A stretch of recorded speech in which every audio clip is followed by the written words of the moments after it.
After spending years in Texas, working to better his life and that of his family in Nigeria, Daniel decided to come back home and enjoy all he had labored for.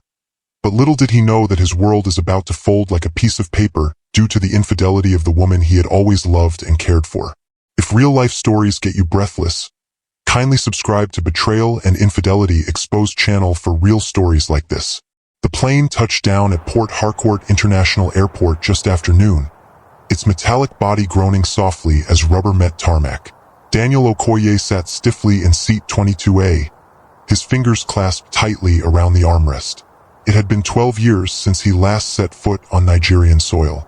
12 years of chasing the American dream, working overtime shifts in Queens, driving Uber on weekends, saving and sacrificing. 12 years of being a husband through WhatsApp calls and a father through photographs. His heart pounded as he stood and reached for the overhead compartment, pulling down the brown leather duffel bag Jennifer had given him the day he left Nigeria. It was worn now, faded and cracked at the edges, like the life he'd once known. But he had returned not just to visit but to stay. He was 42 now. America had given him enough to start something back home. A logistics company, maybe a small estate. He had done it all for them, for Jennifer, and most of all for Michael. Michael, his son, his only son. The boy was 9 now, born a few months after Daniel left for New York. Daniel had held him once, just once, in a cramped hospital room in Port Harcourt, wrapped in blue linen with a tuft of black hair barely covering his head. That memory was a sacred thing to Daniel, a snapshot he carried like scripture in his mind, especially during those long winter nights when loneliness was thick in the air. He moved through the arrival terminal in a daze, heart drumming with anticipation and anxiety. The air was thick with heat and noise.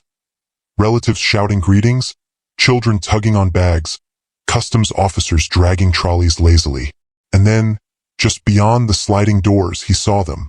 Jennifer stood beneath a large palm tree, dressed in a yellow lace gown, her figure as graceful as he remembered. Time had not dulled her beauty, but there was something in her eyes, a nervous flicker perhaps, that made him pause.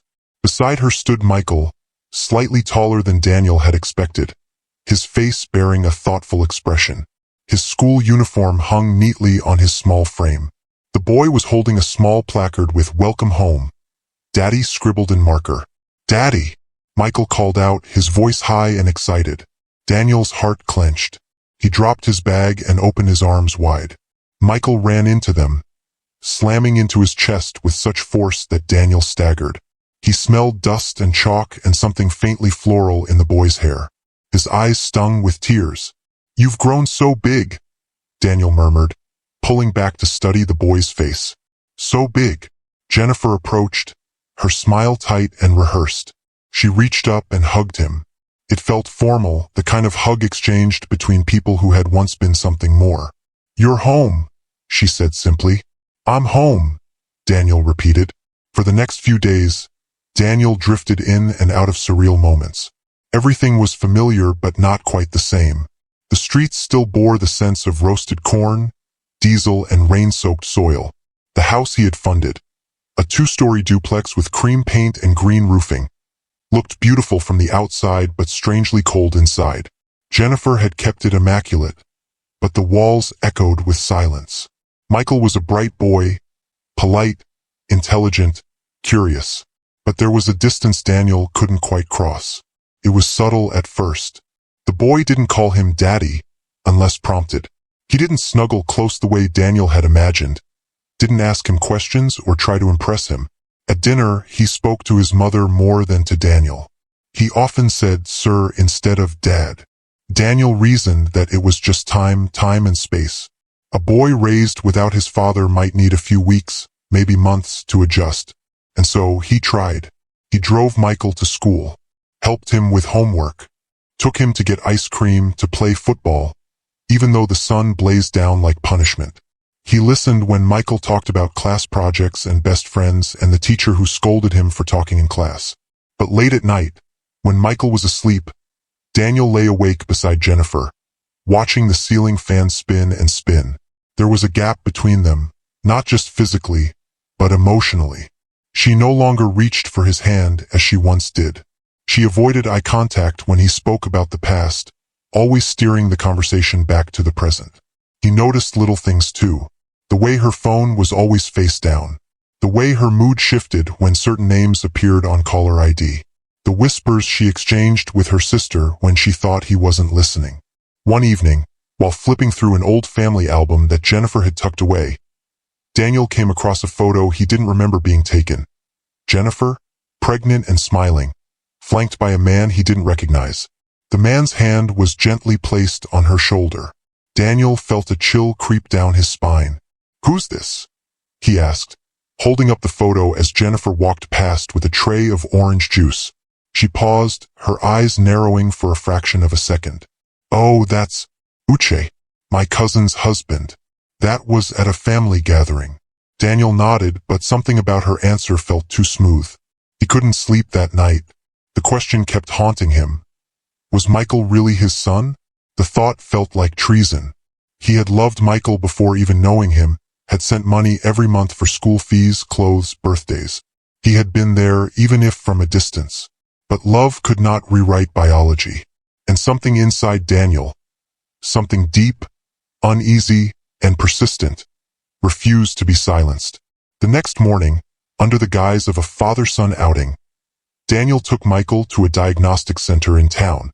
He told the boy they were just doing a health checkup, and Michael, ever obedient, nodded without question. The nurse smiled as she took their samples. "Routine test." "Just routine," Daniel replied, forcing a smile. He felt like a traitor. But the truth, he reasoned, could not hurt more than a lie. The results came 3 days later. Daniel had spent every hour between then pacing the veranda, watching clouds pass overhead, listening to the creaking of the ceiling boards. When he finally walked into the clinic and collected the envelope, his hands shook. He waited until he got home, waited until he was alone in his study, a room he had built as a place for dreams and plans. He closed the door behind him, sat at his mahogany desk, and opened the envelope. His eyes scanned the document quickly, then slowly, then again, disbelief wrapping around his throat like a noose. His legs gave way beneath him. He collapsed onto the floor, the paper fluttering beside him like a broken promise. He sat there, hollow and gasping, his mind spiraling. Outside the door, the world carried on. Birds chirped. The gate creaked as someone entered. A generator hummed lazily. But inside Daniel, something had broken. He couldn't cry. Not yet. The grief was too raw, too new. It hadn't found a shape. It just sat in his chest like a growing shadow. Then came the anger, slow at first, simmering beneath the surface. Memories assaulted him. The lonely nights, the calls he begged for, the endless remittances, the sacrifices. All of it, for what? For a lie? He stood, gripped the envelope, and marched out of the study. "Jennifer!" he shouted. She was in the kitchen, slicing tomatoes. She turned, startled. "Yes." He slammed the envelope on the counter. "Explain this." She glanced down, saw the document, and her face drained of color. "Daniel, don't lie. Not now. Just tell me the truth." Tears welled in her eyes. She wiped her hands on her wrapper, trembling. "It was one mistake," she whispered. "I was lonely. You had just left. I didn't think." "You didn't think?" "I sent money every month. I called. I wrote letters. I built this house for you. For us. And you let me believe. I didn't know for sure, Daniel. I swear. I thought he could be yours." He stared at her, broken. "But he's not," she sobbed, hands covering her face. "What about him?" Daniel asked. "Does Michael know?" She shook her head. "He thinks you're his father. He loves you. Please, Daniel, don't tell him." He turned away, breath ragged. His entire world, every dream, every memory, had been built on a lie. And now he had to decide what to do with the truth. Daniel didn't sleep that night. He sat in the living room, the envelope clutched in his hand like a confession he couldn't burn. The overhead light buzzed faintly above him, casting long, uncertain shadows across the marble floor. Somewhere down the hallway, Michael stirred in his sleep, unaware of the tectonic shift that had split his world. Jennifer hadn't come out of the bedroom. She had locked the door after their confrontation and cried behind it, her sobs muffled, but not enough to escape Daniel's ears. He didn't go to her. He couldn't. Morning came slowly, dragging itself through the windows like a thief. When the sun finally filtered through the blinds, Daniel stood, stiff and aching, and made his way to the veranda. The compound was quiet. The air smelt of dew and hibiscus. He needed clarity. Rage and grief clashed in his chest, neither giving way. He knew one thing for certain. He couldn't stay under the same roof as Jennifer. Not yet. Maybe not ever. But Michael was the ache he couldn't shake. The boy was innocent, a casualty of someone else's lie. One afternoon, in his unknown location, Daniel thought of Michael again. The boy's laughter, the way he clutched his backpack, the way he tried, even unknowingly, to please him. He didn't ask to be born into this mess. With a heavy sigh, Daniel picked up his phone and dialed Jennifer. She answered on the second ring, voice brittle. "Hello. I want to see Michael," Daniel said. She hesitated. "Of course. Do you want me to bring him?" "No. I'll pick him up after school. Just tell him I'll be there." There was a pause. "Daniel, thank you." He hung up without replying. When he arrived at Michael's school, the boy's face lit up. He rushed into Daniel's arms just like he had at the airport. "Daddy!" Daniel hugged him tightly, more tightly than before. The word daddy cut through his soul like a warm blade. He drove them to a quiet spot near the botanical garden, a place shaded by tall trees, away from the noise of the city. They sat on a bench sipping bottled malt. "Michael," Daniel said slowly, "I want to talk to you about something important." The boy looked up, puzzled. "Am I in trouble?"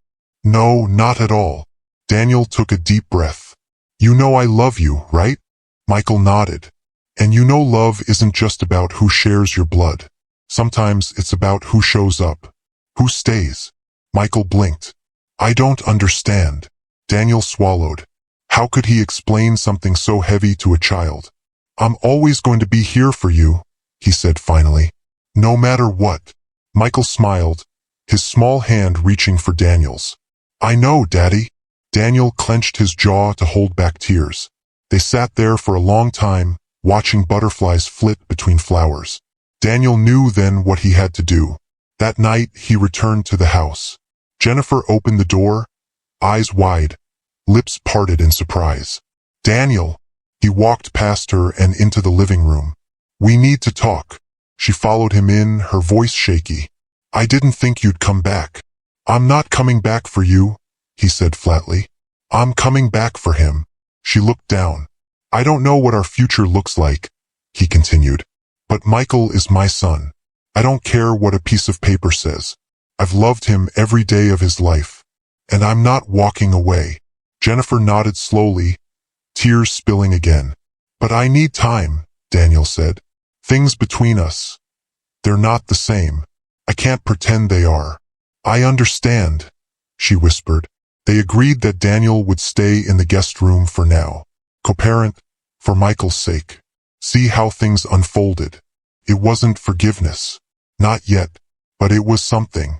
Days turned into weeks.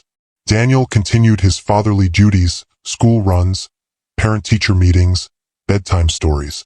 Michael warmed to him more and more, the invisible wall between them slowly crumbling. They built model airplanes together, watched cartoons, and laughed. Real, unburdened laughter. But the tension with Jennifer remained. They moved around each other like shadows. Polite, careful, but never close. There were nights when Daniel caught her staring at him with regret, with longing. He turned away each time. Then one morning, while Michael was at school, Jennifer approached him in the kitchen. "I want to tell you everything," she said. Daniel glanced up from his tea. "Everything?" She nodded. "Not just the affair. The why." He didn't stop her. She sat opposite him and began to speak. Her words were slow at first, hesitant, but gained strength as the minutes passed. She spoke of loneliness, of doubt, of the months after he left when letters arrived late, when calls dropped mid-conversation. She spoke of Uche, not her cousin's husband, but an old friend from university. A man who had always harbored feelings for her. I was angry, she said. Hurt. I thought you had forgotten us. And Uche, he was there. Daniel said nothing. I broke it off quickly, she continued. And then I found out I was pregnant. I didn't know whose it was. But you had just sent money for antenatal. You called every night. You were so happy. I couldn't destroy that. So you lied, Daniel said. She looked down. Yes, I did. He stared at her for a long time, then stood and left the room. He didn't slam the door. He didn't shout. But his silence was loud enough. That evening, Daniel's elder brother, who already knows everything, came to visit. They sat outside on the veranda drinking cold beer. You still love her? Emmanuel asked. Daniel didn't answer immediately. I don't know what I feel. Sometimes I hate her. Other times, I remember why I married her. Love doesn't vanish, Emmanuel said. It just hides behind pain. Daniel nodded slowly. But you're still here, Emmanuel added. That says something. Daniel looked out into the darkening sky. It did say something. He just didn't know what yet. At this moment, what would you have done if you were in Daniel? Share your thought about this story using the comment section. If real-life stories get you breathless, kindly subscribe to Betrayal and Infidelity Exposed for real stories like this.